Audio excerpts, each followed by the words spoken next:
ರಾಜಕೀಯ ಪಕ್ಷಗಳಿಗೆ ನಾಯಕತ್ವ ಅನ್ನೋದು ತುಂಬಾನೇ ಮುಖ್ಯ. ಒಂದು ಪಾರ್ಟಿ ಎಷ್ಟು ಪ್ರಬಲವಾಗಿ ಬೆಳೆಯುತ್ತೆ ಅನ್ನೋದು ಆ ಪಕ್ಷದ ನಾಯಕತ್ವದ ಮೇಲೆ ಅವಲಂಬಿಸಿದೆ. ಒಂದು ಪಕ್ಷಕ್ಕೆ ಪ್ರಬಲವಾದ ನಾಯಕತ್ವವಿದ್ರೆ ಆ ರಾಜಕೀಯ ಪಕ್ಷ ಅತ್ಯಂತ ಪ್ರಬಲವಾಗಿ ಬೆಳೆಯುತ್ತೆ. ಒಂದ್ ವೇಳೆ ಪಕ್ಷಕ್ಕೆ ಸಮರ್ಥ ನಾಯಕನಿಲ್ಲ ಅಂತಾದ್ರೆ ಆ ಪಕ್ಷ ನಾವಿಕನಿಲ್ಲದ ದೋಣಿಯಂತಾಗುತ್ತೆ. ಇನ್ನು ಕೆಲವೊಮ್ಮೆ ಕೆಲವು ರಾಜಕೀಯ ಪಕ್ಷಗಳಿಗೆ ಹಠಾತ್ತನೆ ಸವಾಲುಗಳು ಎದುರಾಗುತ್ತವೆ.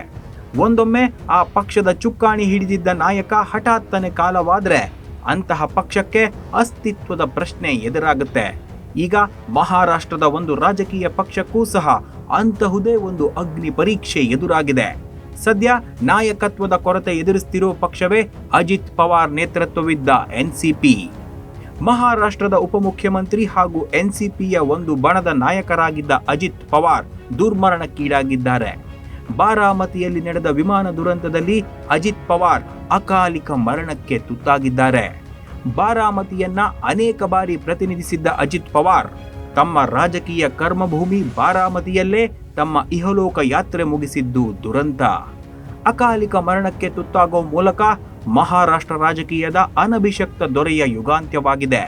ಆ ಮೂಲಕ ಅಜಿತ್ ಪವಾರ್ರ ಎನ್ಸಿಪಿ ಬಣಕ್ಕೆ ನಾಯಕತ್ವದ ಪ್ರಶ್ನೆಯೂ ಎದುರಾಗಿದೆ. ಅಜಿತ್ ಪವಾರ್ ತಮ್ಮ ರೆಬೆಲ್ ರಾಜಕೀಯಕ್ಕೆ ಹೆಸರಾಗಿದ್ದ ನಾಯಕ. ಯಾವುದೇ ವಿಷಯವನ್ನೂ ಸಹ ಮುಚ್ಚು ಮರೆಯಿಲ್ಲದೆ ನೇರವಾಗಿ ಮಾತಾಡ್ತಿದ್ದ ಲೀಡರ್. ಎಲ್ಲ ಜನರ ಜೊತೆಯೂ ಕೂಡ ಮುಕ್ತವಾಗಿ ಬೆರೆತಿದ್ದ ಅಪರೂಪದ ರಾಜಕಾರಣಿ ಅಜಿತ್ ಪವಾರ್. ಅಜಿತ್ರ ಈ ಗುಣದ ಕಾರಣಕ್ಕೆ ಜನ ಅವರನ್ನ ದಾದಾ ಅಂತಲೇ ಪ್ರೀತಿಯಿಂದ ಕರೀತಿದ್ರು. ಅಜಿತ್ ಪವಾರ್ ನಾಯಕತ್ವದಲ್ಲಿ ಎನ್ಸಿಪಿಯ ಒಂದು ಬಣ ಸಂಘಟನಾತ್ಮಕವಾಗಿ ಬಲಿಷ್ಠವಾಗಿತ್ತು.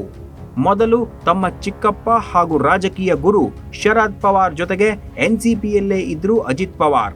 ಆದ್ರೆ ಶರದ್ ಪವಾರ್ ಜೊತೆಗಿನ ಭಿನ್ನಾಭಿಪ್ರಾಯದ ಕಾರಣಕ್ಕೆ 2023ರಲ್ಲಿ ಶರದ್ ಪವಾರ್ರ ಎನ್ಸಿಪಿಯಿಂದ ಹೊರಬಂದ ಅಜಿತ್ ಪವಾರ್ ತಮ್ಮದೇ ಆದ ಎನ್ಸಿಪಿಯ ಬಣ ಕಟ್ಕೊಂಡ್ರು. ಈ ಬಣಕ್ಕೆ ಗಡಿಯಾರದ ಚಿಹ್ನೆ ನೀಡಲಾಯಿತು. ಬಳಿಕ ಬಿಜೆಪಿ ನೇತೃತ್ವದ ಮಹಾಯುತಿಯ ಭಾಗವಾದ ಅಜಿತ್ ಪವಾರ್ ನಂತರ ಮಹಾರಾಷ್ಟ್ರದ ಡಿಸಿಎಂ ಆದ್ರು.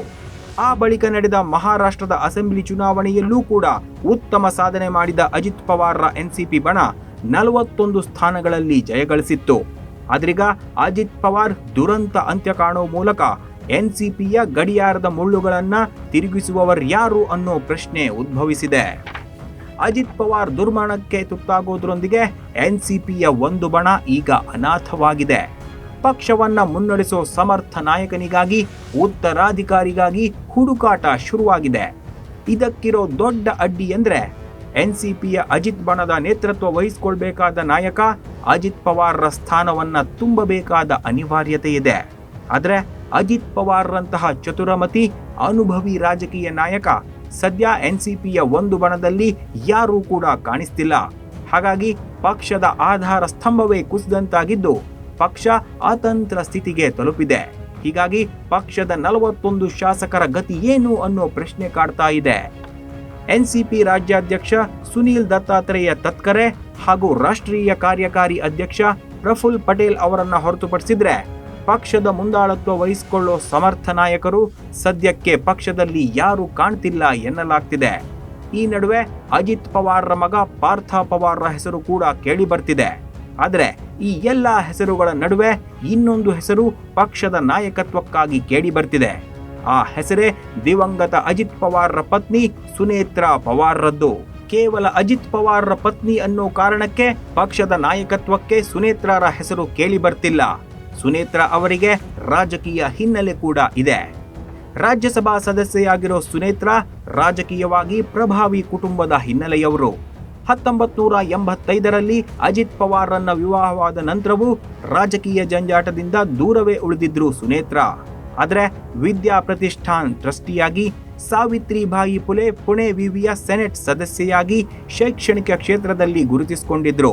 ಜೊತೆಗೆ ಬಾರಾಮತಿ ಟೆಕ್ಸ್ಟೈಲ್ಸ್ ಕಂಪನಿಯ ಮುಖ್ಯಸ್ಥೆಯಾಗಿ ಮತ್ತು ಭಾರತ ಪರಿಸರ ವೇದಿಕೆಯ ಸಿಇಒ ಆಗೂ ಕೂಡ ಗಮನ ಸೆಳೆದಿದ್ದಾರೆ. ಸುನೇತ್ರಾರ ಹೆಸರು ರಾಜಕೀಯದಲ್ಲಿ ಚಾಲ್ತಿಗೆ ಬಂದಿದ್ದು 2024ರ ಲೋಕಸಭಾ ಚುನಾವಣೆಯ ವೇಳೆ. ಎನ್ಸಿಪಿ ಇಬ್ಬಾಗದ ನಂತರ ಶರದ್ ಪವಾರ್ರ ಪುತ್ರಿ ಸುಪ್ರಿಯಾ ಸುಳೆ ವಿರುದ್ಧ ಬಾರಾಮತಿ ಲೋಕಸಭಾ ಕ್ಷೇತ್ರದಿಂದ ಅಜಿತ್ ಪವಾರ್ ಬಣದ ಎನ್ಸಿಪಿಯಿಂದ ಸ್ಪರ್ಧಿಸಿ ಸೋಲನುಭವಿಸಿದ್ರು. ಈಗ ಇದೇ ಸುನೇತ್ರಾರ ಹೆಸರು ಎನ್ಸಿಪಿಯ ಒಂದು ಬಣದ ನಾಯಕತ್ವ ಸ್ಥಾನಕ್ಕೆ ಕೇಳಿ ಬರ್ತಿದೆ. ಇದರ ಜೊತೆಗೆ ಅಜಿತ್ ಪವಾರ್ರ ಸೋದರ ಸಂಬಂಧಿ ಶರದ್ ಪವಾರ್ ಪುತ್ರಿ ಸುಪ್ರಿಯಾ ಸುಳೆ ಹೆಸರು ಕೂಡ ಈ ಸ್ಥಾನಕ್ಕೆ ಕೇಳಿ ಬರ್ತಿದೆ. ಕಾರಣ ಇಬ್ಬಾಗವಾಗಿರೋ ಎನ್ಸಿಪಿ ಬಣಗಳು ಮತ್ತೆ ಒಂದಾಗುತ್ತವೆ ಅನ್ನೋ ವದಂತಿ ಕೂಡ ಕೆಲ ಸಮಯದಿಂದ ಮಹಾರಾಷ್ಟ್ರದಲ್ಲಿ ಕೇಳಿ ಬರ್ತಿದೆ. 2023ರ ಅಂತ್ಯದ ವೇಳೆಗೆ ಎನ್ಸಿಪಿ ಒಡೆದು ಇಬ್ಬಾಗವಾಗಿತ್ತು. ಆದರೆ ಇತ್ತೀಚೆಗೆ ಎನ್ಸಿಪಿಯ ಎರಡೂ ಬಣಗಳ ನಡುವಿನ ವೈಮನಸ್ಸು ಕಡಿಮೆಯಾಗಿದೆ.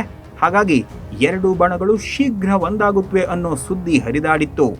ಎನ್ಸಿಪಿಯ ಅಜಿತ್ ಪವಾರ್ ಶೀಘ್ರ ಇಂಡಿಯಾ ಒಕ್ಕೂಟಕ್ಕೆ ವಾಪಸ್ಸಾಗ್ತಾರೆ ಅನ್ನೋ ಮಾತನ್ನ ಉದ್ಧವ್ ಶಿವಸೇನಾ ಬಣದ ಸಂಜಯ್ ರಾವತ್ ಇತ್ತೀಚೆಗೆ ಆಡಿದ್ರು. ಹಾಗಾಗಿ ಈಗಲೂ ಕೂಡ ಆ ಸಾಧ್ಯತೆಯನ್ನ ತಳ್ಳಿ ಹಾಕುವಂತಿಲ್ಲ ಎನ್ನಲಾಗ್ತಿದೆ. ಜೊತೆಗೆ ಇತ್ತೀಚೆಗೆ ಮುಗಿದ ಸ್ಥಳೀಯ ಸಂಸ್ಥೆ ಚುನಾವಣೆಯಲ್ಲಿ ಪಿಂಪ್ರಿ ಚಿಂಚ್ವಾಡ್ ಪುರಸಭಾ ಎಲೆಕ್ಷನ್ನಲ್ಲಿ ಅಜಿತ್ ಬಣದ ಎನ್ಸಿಪಿ ಹಾಗೂ ಶರದ್ ಬಣದ ಎನ್ಸಿಪಿ ಎರಡೂ ಕೂಡ ಮೈತ್ರಿ ಮಾಡಿಕೊಂಡು ಸ್ಪರ್ಧಿಸಿದ್ವು. ಹೀಗಾಗಿ ಮುಂದಿನ ದಿನಗಳಲ್ಲಿ ಪಕ್ಷದ ಎರಡೂ ಬಣಗಳು ಒಂದಾಗಬಹುದು ಅನ್ನೋ ಮಾತುಗಳಿವೆ. ಇವೆಲ್ಲದರ ನಡುವೆ ಅಜಿತ್ ಪವಾರ್ ಜತೆಗಿದ್ದ 41 ಶಾಸಕರು ಶರದ್ ಪವಾರ್ ಕಡೆಗೆ ವಾಲದಂತೆ ನೋಡ್ಕೊಳ್ಳೋ ಸವಾಲು ಕೂಡ ಸಿಎಂ ದೇವೇಂದ್ರ ಫಡ್ನವೀಸ್ ಮುಂದಿದೆ. ಎನ್ಸಿಪಿ ನಾಯಕ ಅಜಿತ್ ಪವಾರ್ ದುರಂತ ಅಂತ್ಯ ಕಂಡಿರೋದ್ರಿಂದ ಅಜಿತ್ರ ಎನ್ಸಿಪಿ ಬಣದ ಶಾಸಕರು ಅತಂತ್ರರಾಗಿದ್ದಾರೆ. ಹಾಗಾಗಿ ಸ್ವಲ್ಪ ಎಡವಟ್ಟಾದರೂ ಈ ಶಾಸಕರನ್ನ ಶರದ್ ಪವಾರ್ ತಮ್ಮತ್ತ ಸೆಳೀತಾರೆ. ಜೊತೆಗೆ ಉದ್ಧವ್ರ ಶಿವಸೇನೆ ಕೂಡ ಈ ಶಾಸಕರನ್ನ ತಮ್ಮತ್ತ ಸೆಳೆಯೋ ಯತ್ನ ಮಾಡಬಹುದು. ಹಾಗಾಗಿ ಈ 41 ಶಾಸಕರನ್ನ ಮಹಾಯುತಿ ಒಕ್ಕೂಟದಲ್ಲೇ ಉಳಿಸಿಕೊಳ್ಳಬೇಕಾದ ಅನಿವಾರ್ಯತೆ ಸಿಎಂ ದೇವೇಂದ್ರ ಫಡ್ನವೀಸ್ ಮುಂದಿದೆ. ಹೀಗಾಗಿ ಫಡ್ನವೀಸ್ ಈ ಕುರಿತು ರಣತಂತ್ರ ಹೆಣಿತಿದ್ದಾರೆ ಎನ್ನಲಾಗ್ತಿದೆ. ಇದು ಯಶಸ್ವಿಯಾದ್ರೆ ಅಜಿತ್ ಪವಾರ್ರ ಎನ್ಸಿಪಿ ಬಣದ ಶಾಸಕರು ಬಿಜೆಪಿ ಅಥವಾ ಏಕನಾಥ್ ಶಿಂದೆಯ ಶಿವಸೇನೆಯನ್ನ ಸೇರಬಹುದು. ಹಾಗಾಗಿ ಮಹಾರಾಷ್ಟ್ರದ ಮುಂದಿನ ಬೆಳವಣಿಗೆಗಳ ಮೇಲೆ ಎಲ್ಲರ ಚಿತ್ತ ನೆಟ್ಟಿದೆ.